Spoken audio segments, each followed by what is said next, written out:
The morning sun cast long shadows across the French Quarter, glinting off polished Cadillacs, and bringing to life the ancient wrought-iron balconies of New Orleans. Inside Bayou Bistro, Christian Blake held court among his lieutenants, his black suit pristine against weathered leather. The heavy oak door burst open with such force that conversation died instantly, every guard's hand moving to concealed weapons as a small figure darted past the stunned hostess.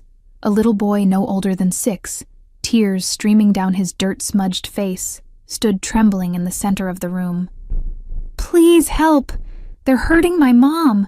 The child's desperate plea sliced through the room's tension, his voice breaking as his tiny chest heaved with panicked breaths. His eyes, wide with terror, locked onto Christian's with an instinctive recognition of authority. Christian rose slowly, his movement deliberate as cigarette smoke curled around his shoulders like ghostly wings. The room froze in that suspended moment, the most feared man in Louisiana staring down at a child who had just committed the unthinkable, interrupting his morning meeting. For 3 heartbeats, silence reigned as Christian's steel-gray eyes assessed the trembling child, noting the fresh bruises on his arms and the desperate hope in those innocent eyes. Something ancient and forgotten stirred behind his carefully constructed mask of indifference. "Boss?" murmured Patrick, his second in command, hand still resting on his concealed weapon, uncertainty clouding his usually confident demeanor. The question hung in the air between them, how to handle this bizarre intrusion. Christian knelt down, bringing himself eye-level with the boy who flinched, but stood his ground with courage that belied his years. "What's your name, kid?" he asked, his voice softer than any of his men had heard in years. "Charlie," the boy whispered, wiping his nose with the back of his hand, his entire body trembling like a leaf in storm. "My mom, she told me to run and not stop, and I saw your cars outside and—" His voice cracked with desperation. In that moment, Christian made a decision that would alter the course of countless lives, including his own. "Where is she, Charlie?" he asked, already motioning to Patrick, who was immediately on his feet, signaling to the others. The boy's words tumbled out in a frantic stream as he described the small yellow house 3 blocks away, where his mother was trapped with the man whose rage had finally erupted beyond closed doors. Christian caught the flash of recognition in Patrick's eyes. They knew exactly which house. "Stay with Annie," Christian instructed, nodding toward the hostess whose maternal instincts had already brought her to the boy's side with a glass of water. "Tell her to get you some pancakes while I go help your mom." The transition from restaurant to street took seconds. 4 black SUVs roaring to life, Christian sliding into the lead vehicle with a cold focus. The child's desperation had awakened something primal in their leader, something they hadn't witnessed since the early days of his empire. The convoy tore through the narrow streets, Christian's mind racing ahead to the confrontation that awaited. He had built his reputation on calculated decisions, yet here he was, racing toward unknown danger because a child's tears had penetrated his defenses. "The yellow house with the broken gate," Christian murmured as they turned onto Dauphine Street, his eyes narrowing at the seemingly peaceful facade that concealed violence within. "Patrick, you and Cole take the back. Nobody leaves that way," he commanded. At that moment, a scream pierced the morning air, high, terrified, and abruptly cut short. Christian was out of the vehicle before it fully stopped, his usual calculated demeanor replaced by a cold fury that propelled him toward the peeling front door. Christian Blake had not become the king of New Orleans' underworld through mercy or hesitation. His rise had been meteoric and brutal. At 29, he controlled everything from the docks to the high-end casinos, his name spoken in whispers even among police. His empire stretched from the Mississippi to the swamplands, built on a foundation of loyalty purchased through both fear and protection. The Blake Syndicate was known for its code. Betrayal meant death, but loyalty meant prosperity beyond imagination. The sprawling mansion in the Garden District where Christian resided alone was a testament to his success. Marble floors imported from Italy, artwork worth millions adorning walls. Yet for all its grandeur, it remained as cold and empty as its owner's heart. What few knew about Christian Blake was that he had crawled from the gutters himself, orphaned at 12, surviving on streets that devoured weaker children. The scars on his body told stories of lessons learned through blood and pain. His lieutenants, Patrick, Cole, and the others, were not merely employees, but the closest thing to family Christian had allowed himself since watching his mother die. They followed him not just from fear, but from a grudging respect for a man who never asked for more than he himself would give. Women came and went in Christian's life, beautiful, sophisticated companions who adorned his arm at galas and warmed his bed at night. None had ever penetrated the armor he'd built around himself, the protective fortress that kept emotion at bay. Power was Christian's true companion. The rush of controlling his domain, of building something from nothing, of being feared and respected. It was enough, he told himself in the quiet hours when sleep eluded him and memories threatened. Yet something had shifted when he looked into Charlie's desperate eyes, a recognition perhaps of his own childhood terror reflected back at him. The boy had awakened something Christian thought long buried beneath years of calculated violence and control. The yellow house they now approached belonged to one of his lower-level distributors, a man named Hank Porter, who moved product through the riverside bars. Christian had never met the man's family, had never cared to know about the lives that orbited around his business transactions. But now, as his shoes hit the cracked sidewalk and he heard another muffled cry from within the house, Christian felt something unfamiliar unfurling in his chest. It felt dangerously close to responsibility for something beyond his empire. 3 minutes, he told his men as they formed around him, weapons now visible in the morning light. If I'm not out in 3 minutes with the woman, burn this place to the ground with everyone inside it. The weight of his own gun was familiar in his hand as he approached the door, the golden morning light catching on its polished surface. Christian had killed before, clinically necessarily without hesitation, but never with the white-hot rage now coursing through his veins. His foot connected with the door with such force that it splintered on impact, the crash echoing through the small house like a thunderclap. Christian stepped through the debris, his tall frame filling the doorway as his eyes adjusted to the dimmer interior. What he saw inside burned itself permanently into his memory, a tableau of violence frozen in the moment of his arrival. A woman with copper hair lay crumpled against the far wall, a thin trickle of blood running from her temple down a face that, even in pain, held striking beauty. The man standing over her turned at Christian's entrance, confusion replacing rage, as he recognized one of the most dangerous men in New Orleans standing in his broken doorway. "Boss?" "What?" he began, alcohol heavy on his breath even at this early hour.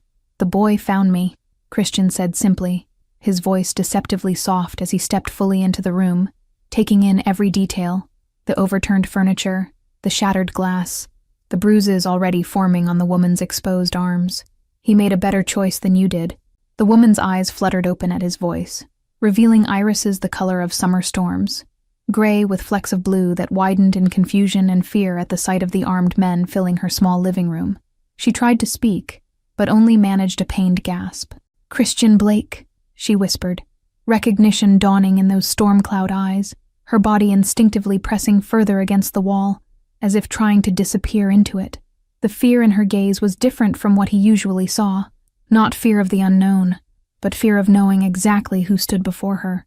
Hank Porter's face drained of color as he processed the situation, sobriety slicing through his drunken haze with the precision of a surgeon's scalpel. "This is a family matter, Mr. Blake," he stammered, taking a step back, hands raising in placation. "My wife and I were just having a disagreement." Christian's laugh held no humor as he moved further into the room, each step deliberate, predatory. "When my business associates make poor decisions in their professional lives, I terminate our relationship," he said conversationally, as if discussing the weather. The woman, Charlie's mother, watched this exchange with growing horror, her gaze darting between the two men and toward the door, as if calculating her chances of escape. Blood matted her copper hair where it had been slammed against the wall. "Your son is safe," Christian told her directly, ignoring Porter's continued excuses. "He's at my restaurant eating pancakes with my staff, showing more courage than this piece of garbage has in his entire body." Her relief was palpable, tears welling in those remarkable eyes as she nodded once, a silent thank you that somehow carried more weight than any spoken gratitude Christian had ever received. In that moment, something indefinable shifted between them. "Samantha deserved it," Porter spat suddenly, alcohol and fear creating a volatile cocktail of poor judgment, always threatening to leave, to take my boy away from me, as if she could survive a day without what I provide. The transformation in Christian was instantaneous, the controlled businessman vanishing as he crossed the room in 2 strides, his hand closing around Porter's throat with crushing force. "Her name sounds wrong coming from your mouth," he growled, lifting the man until his feet barely touched the floor. "Please," Samantha's voice cut through the tension, stronger now despite her injuries. "Not in front of Charlie," she pleaded, looking toward the doorway with fear in her eyes, before realizing her son wasn't there. Christian released Porter with a disgusted shove, watching him crumple to the floor, gasping for breath. "Pack whatever you need," he told Samantha, his tone brooking no argument. "You and your son are coming with me." Her hesitation was brief, but noticeable. The devil she knew versus the devil she didn't. But the thought of Charlie seemed to decide her. She rose shakily to her feet, dignity somehow intact, despite her torn dress and bruised skin. "If you touch her again, if you attempt to contact her or the boy, if you so much as speak their names," Christian addressed Porter in a voice like winter frost, "what happens to you will become a cautionary tale whispered throughout this city for generations." As Samantha gathered a few belongings with trembling hands, Christian watched her with a curiosity he couldn't explain. She moved with a grace that transcended her circumstances, a resilience that spoke of years enduring what no one should have to endure. Patrick opened the car door as Christian approached with Samantha, leaning slightly against his arm, her small suitcase clutched in her free hand. The lieutenant's face remained impassive, but his eyes held questions about this unprecedented deviation from their normal operations. "We'll go directly to the estate," Christian instructed as he helped Samantha into the vehicle, noting how she winced when her back touched the leather seat. "Call Dr. Hammond and have him meet us there within the hour."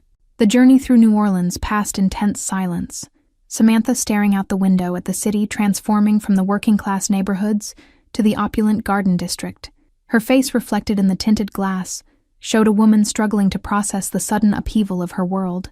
Christian studied her covertly during the drive, the quiet dignity in her posture despite obvious pain, the protective way she clutched the small bag containing the only possessions she deemed worth saving.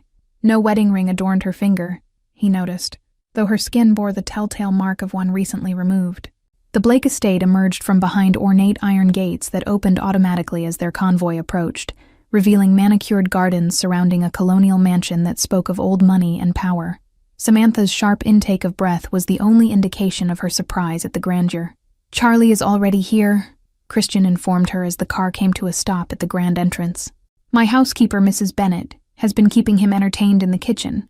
Apparently he's quite fond of chocolate chip cookies." Relief softened Samantha's features momentarily before wariness returned, her storm cloud eyes meeting Christian's directly for the first time.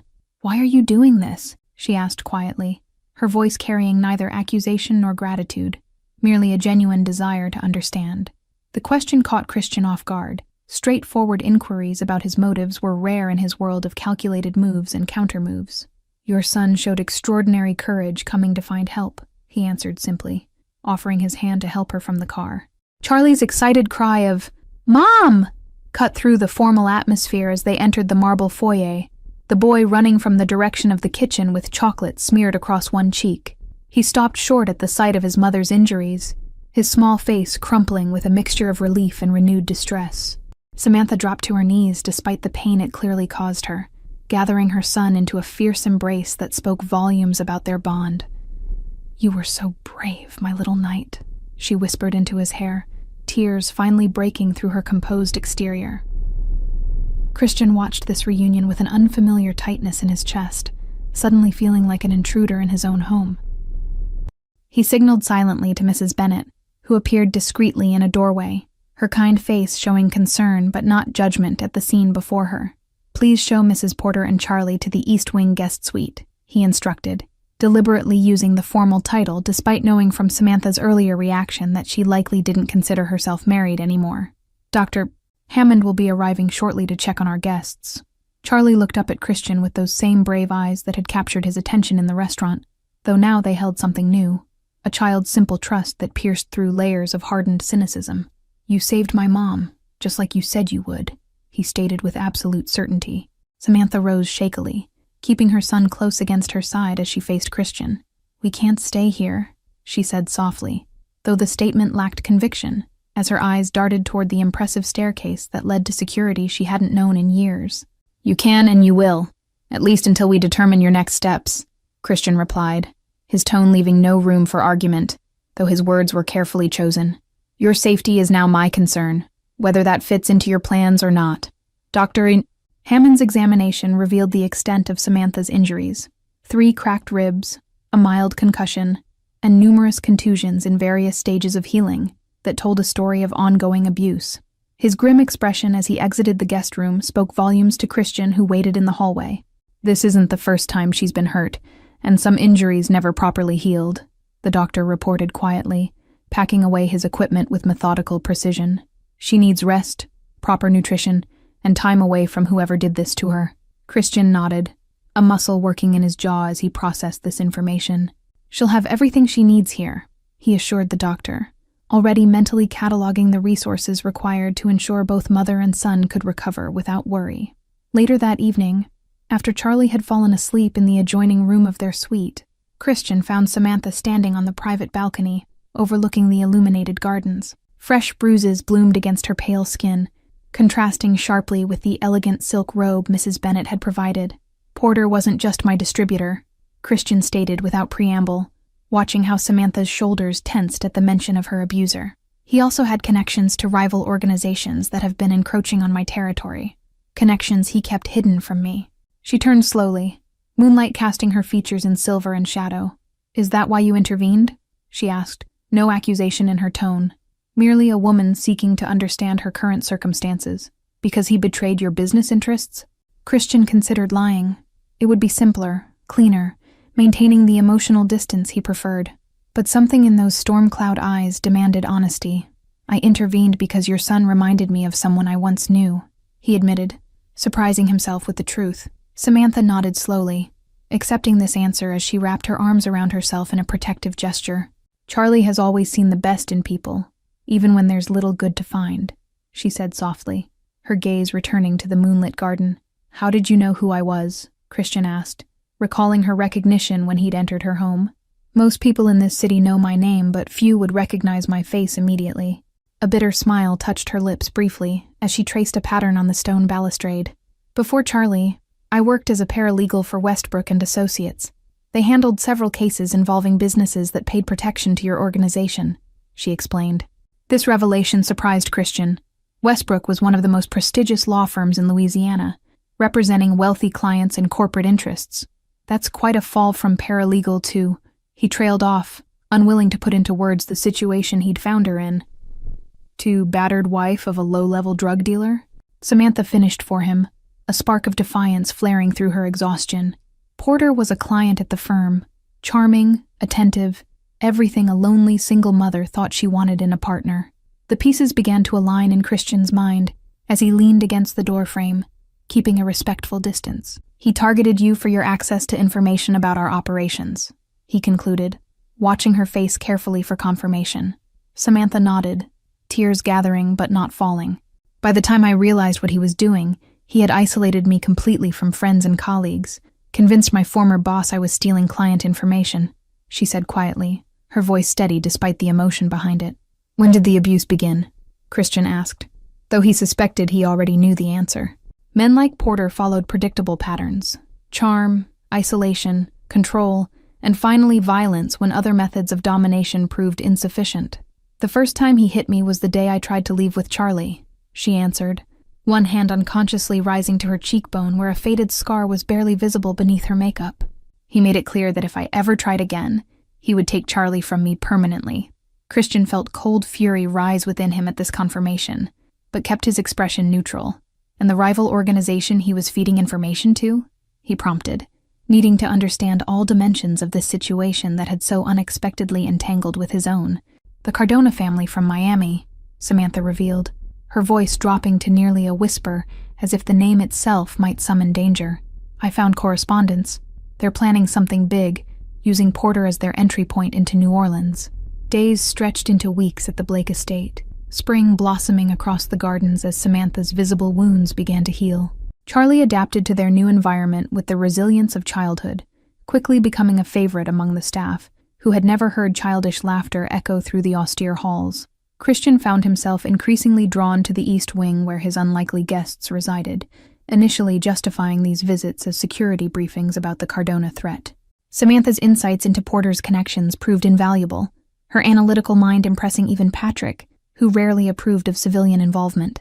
The first time Christian heard Samantha laugh, a genuine sound of amusement when Charlie demonstrated his newly acquired skill of balancing spoons on his nose at breakfast, something shifted irreversibly in his carefully constructed worldview. The sound lingered in his mind throughout meetings with distributors and negotiations with city officials. "You never told me what happened to him," Samantha said one evening as they sat in the library, Charlie already asleep upstairs after exhausting himself in the garden. The question needed no clarification. They both knew she meant Porter. Christian considered his response carefully, watching the firelight play across her features that had filled out slightly now that she was eating regularly. "He's no longer in New Orleans," he answered truthfully, if incompletely. "His connection to the Cardonas earned him a one-way trip out of my territory." Samantha studied him over the rim of her wineglass, those perceptive eyes seeming to read between his carefully chosen words. "I should feel something about that. Fear, guilt, satisfaction. But I feel nothing except relief that he can't find us," she confessed. "The capacity to feel nothing for those who've hurt you is a survival skill," Christian responded, thinking of his own emotional detachment that had served him well over years of building his empire. Some would call it a strength. The subtle shake of her head surprised him as she set down her glass. "It's not strength when it extends to everyone, when you can't feel anything at all for anyone," she countered softly, her insight cutting closer to his reality than he'd expected. Over the following days, Christian found himself sharing meals with Samantha and Charlie with increasing frequency, his schedule mysteriously clearing around dinner time despite Patrick's raised eyebrows. The boys' endless questions about everything from how cars worked to why the sky was blue provided a strange reprieve from the calculated conversations that filled Christian's normal days. "You never had children," Samantha observed one afternoon as they watched Charlie exploring the garden under Mrs. Bennet's watchful eye. It wasn't a question, but an observation, delivered without judgment as they sat beneath the shade of a massive oak tree. Christian's laugh held little humor as he loosened his tie, a rare concession to informality. "My lifestyle doesn't lend itself to family life," he replied, the standard answer he gave to anyone who dared broach the subject of his solitary existence. "And yet you've created this fortress where people are fiercely loyal to you," she countered, her gaze still following her son's adventures among the rose bushes. "That's a kind of family, even if you don't call it that." The observation lingered between them, neither uncomfortable nor easily dismissed. "Loyalty built on fear and financial dependence isn't family," Christian finally responded, surprised by his own candor. "It's business wrapped in convenient terminology." Samantha turned to face him fully then, challenge evident in her expression. "Is that why you've kept us here?" "Business," she asked directly, no accusation in her tone, but a simple demand for honesty that few would dare present to Christian Blake. Before he could formulate a response that wouldn't reveal too much of his own confusion about their presence, Charlie came bounding up the gentle slope toward them, clutching something in his small hands. "Mr. Christian, look what I found," he exclaimed, excitement radiating from his entire being. Christian leaned forward as the boy opened his cupped hands to reveal a tiny, brilliantly blue butterfly resting on his palm. "It's a blue morpho," Christian identified automatically, surprising both himself and Samantha with this unexpected knowledge. "They're not native to Louisiana. It must have escaped from the botanical gardens." "It's the exact same color as your eyes," Charlie announced to his mother with the certainty of childhood, transferring the delicate creature to Samantha's outstretched hand. The butterfly's wings pulsed slowly, iridescent blue, catching the dappled sunlight filtering through the oak leaves. The butterfly moment beneath the oak tree marked a turning point, a brief interlude of genuine connection that Christian found himself unwilling to dismiss as meaningless. That night, he reviewed security footage from the estate perimeter with unusual personal attention, the threat from the Cardona family suddenly feeling more immediate. Patrick arrived at dawn with news that confirmed Christian's growing unease. "Our sources confirm Cardona's eldest son, Ricardo, arrived in New Orleans last night," he reported, placing surveillance photos on Christian's desk showing a sleek private jet at the regional airport.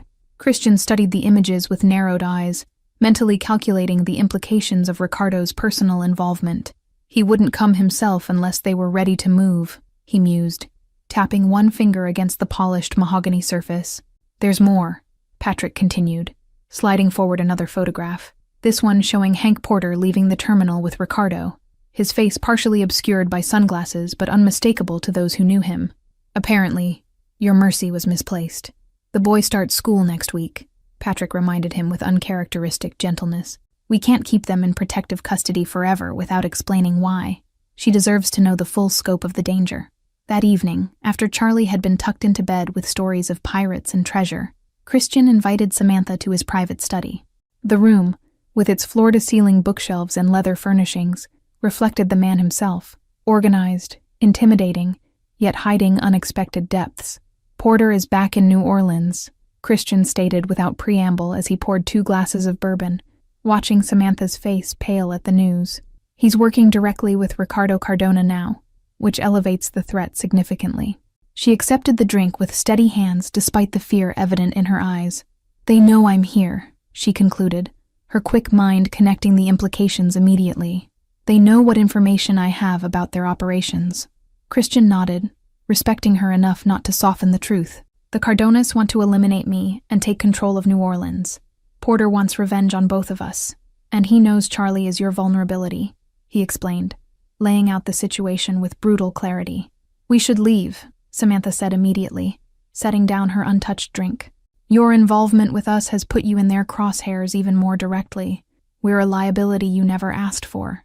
Christian moved around his desk to stand before her, close enough to see the faint freckles across her nose that had emerged during their afternoons in the garden. "You became my responsibility the moment Charlie walked into my restaurant," he stated with quiet intensity. Something shifted in Christian's expression. Respect, perhaps, or recognition of a spirit as fiercely independent as his own. "Then be my ally instead," he proposed, the words emerging before he'd fully formed the thought. "Help me dismantle the Cardona threat permanently." Surprise flickered across Samantha's features, followed by cautious interest. "What exactly are you suggesting?" she asked, studying him with the analytical mind that had made her a valued paralegal before Porter had systematically dismantled her career. "You have insider knowledge about Porter's connection to the Cardonas, legal training, and a perspective my organization lacks," Christian explained, warming to the idea as he spoke. "Together, we can create a strategy they won't expect from a man they believe operates solely through force." Samantha considered this proposition, conflict evident in her expression. "And Charlie?" she asked, her primary concern never wavering regardless of the circumstances. "He deserves a normal life, not one surrounded by danger and criminal enterprises. Charlie deserves to grow up safe, with a mother who isn't looking over her shoulder for the rest of her life," Christian countered gently. "Helping me means ensuring that future for both of you, one decisive action instead of a lifetime of running." The truth of his words registered in her eyes as Samantha rose from her chair, moving to the window that overlooked the moonlit garden, where earlier that day, her son had played without fear for the first time in years. "What's your plan?" she asked finally, her decision evident in those 3 simple words. Christian felt an unfamiliar sensation expand in his chest, not the cold satisfaction of a business deal secured, but something warmer and more complex. "We'll use the Cardona's expectations against them," he began, already mentally assembling the pieces of a strategy unlike any he'd employed before. The trap was set with precision that reflected both Christian's tactical experience and Samantha's meticulous attention to detail. The abandoned warehouse on the riverfront had once served as a transfer point for Christian's organization, but had been strategically leaked as his current base of operations. Ricardo Cardona prided himself on personal involvement in major territory expansions, a trait that made him both respected and predictable to those who understood the patterns of ambitious men. The surveillance team confirmed his arrival at the meeting point, Porter at his side like an eager shadow. "Remember, we only need the electronic evidence from Porter's phone," Christian reminded Samantha, as they reviewed the operation from the secure command center he'd established 3 blocks away. "Once we have that, the FBI will handle the Cardonas using the RICO case your former firm was building." Samantha nodded, her focus absolute as she monitored the surveillance feeds showing Ricardo's men taking positions around the warehouse perimeter. "Porter keeps everything on his encrypted phone, emails, bank transfers, meeting recordings," she confirmed, her knowledge of her abuser's habits now a powerful weapon. The operation unfolded with practiced efficiency. Ricardo and his lieutenants entered the warehouse expecting to ambush Christian, only to find federal agents emerging from concealed positions. The chaos that erupted was calculated and controlled, each element unfolding according to the carefully orchestrated plan.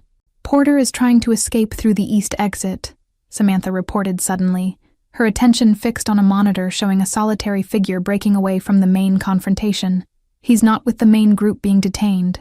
Christian was moving before she finished speaking, Patrick already calling in the secondary team to cut off Porter's escape route. "Stay here," Christian ordered Samantha, the command softened by the quick touch of his hand against hers. This ends tonight. The alleyway behind the warehouse lay in deep shadow, the sounds of the federal raid muffled by distance, and the constant hum of the nearby river. Christian moved silently, years of surviving New Orleans streets guiding his steps as he tracked his prey through the darkness. Porter's ragged breathing gave away his position before visual confirmation. The man was hunched behind a dumpster, frantically typing on his phone with trembling fingers. "Deleting evidence won't save you," Christian stated calmly, stepping into view with his weapon held casually at his side.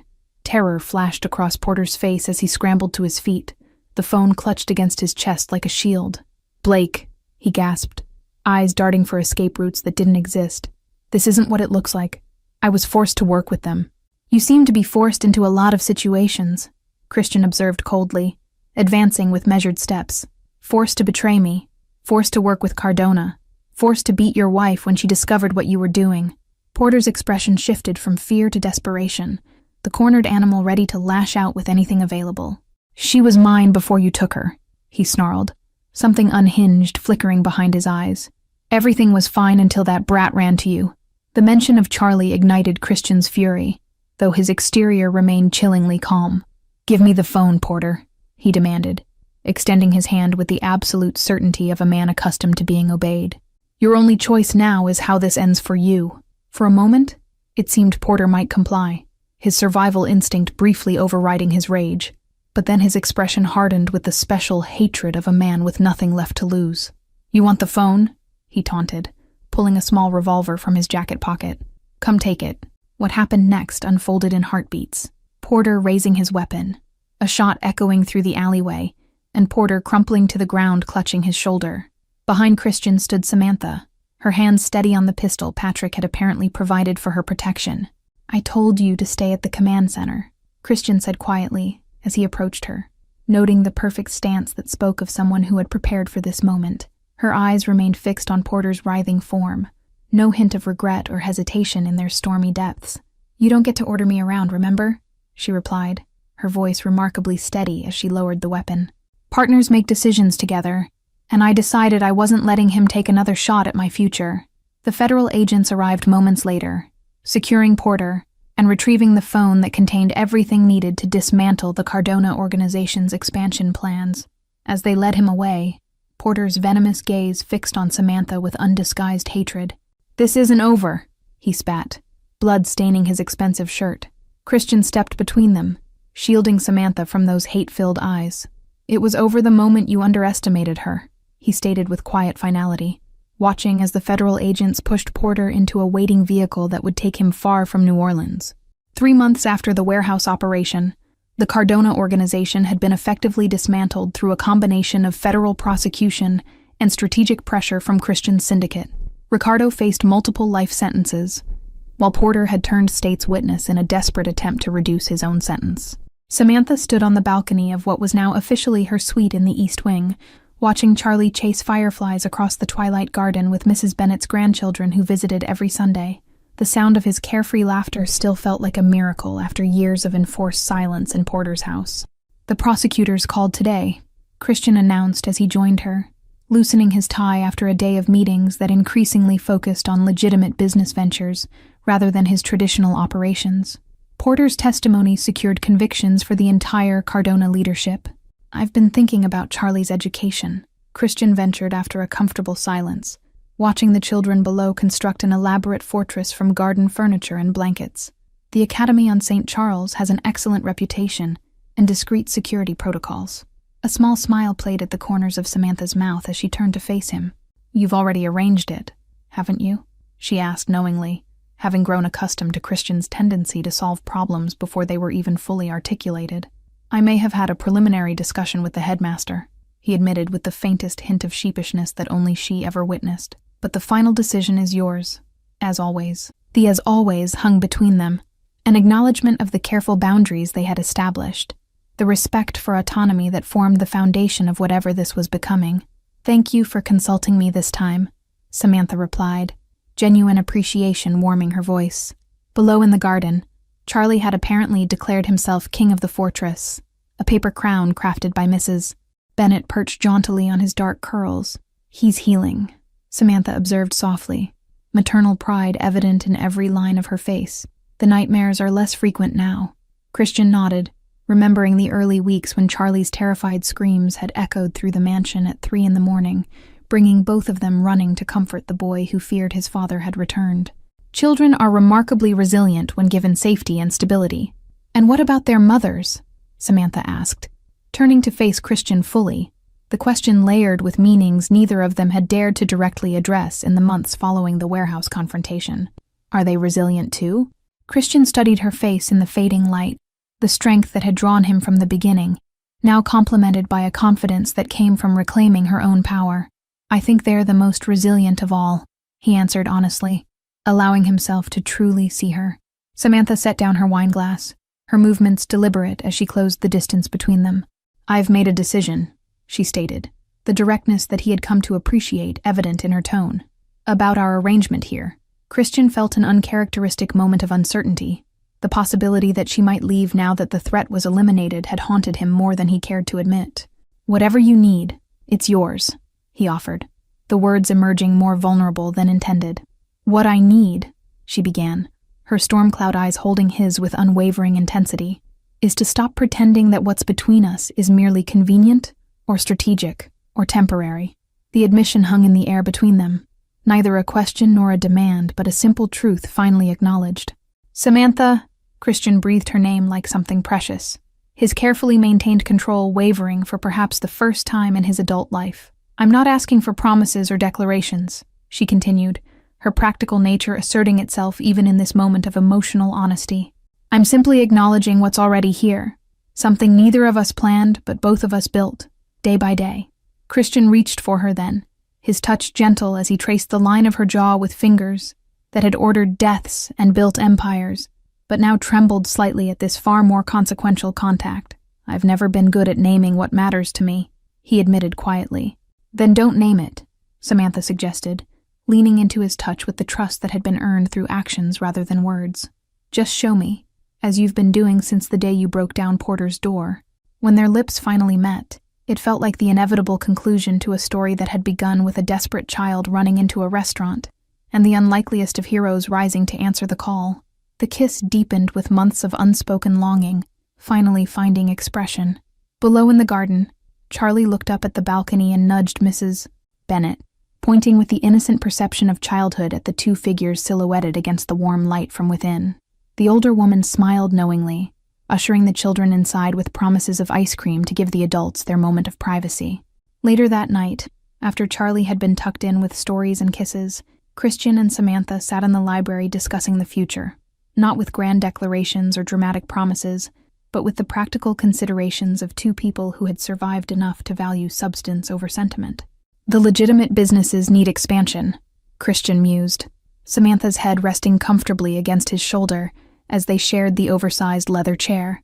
There's potential in the tech sector that we haven't explored yet. Samantha hummed thoughtfully, her legal mind already connecting possibilities. I've been reviewing the portfolio. With my paralegal background, I could help restructure the holdings to create more separation between your various interests, she suggested. Every great family started somewhere, Samantha replied with quiet wisdom, her hand finding his in the comfortable space between them. Even the Medicis began as merchants before becoming patrons and powers. The comparison sparked something in Christian's imagination, a legacy beyond power and fear, perhaps something that Charlie could one day inherit without shame. Partners in all things, then? He proposed, the question carrying weight beyond business arrangements. Samantha turned to face him, the firelight catching the copper highlights in her hair and the certainty in her eyes. Partners in all things, she agreed, sealing the pact with a kiss that promised beginnings rather than endings. Thank you all for following this story. If you enjoyed it, please write in the comments where you're watching from, and don't forget to like, subscribe, and share this video, as your support is crucial for me to continue creating content here.